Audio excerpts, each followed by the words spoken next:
Friends, আজকে বানিয়েছি ভোলা মাছের কালিয়া। 500 গ্রাম মাছ কেটে ধুয়ে নুন হলুদ মাখিয়ে রেখেছি। মশলার জন্য নিয়েছি আদা রসুন পেঁয়াজ বাটা, টমেটো ধনেপাতা পেঁয়াজ কুচুনো আর কয়েকটা গরম মশলা।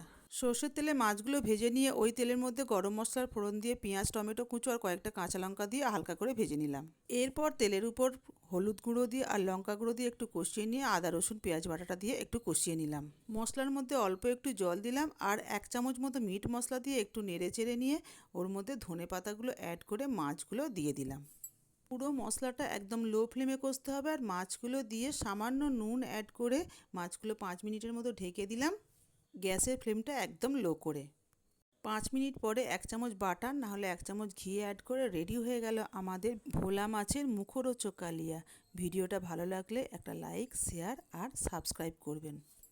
ভোলা মাছ অনেকের খেতে ভালো লাগে না, কিন্তু এইভাবে রান্না করলে অবশ্যই খেতে ভালো লাগবে।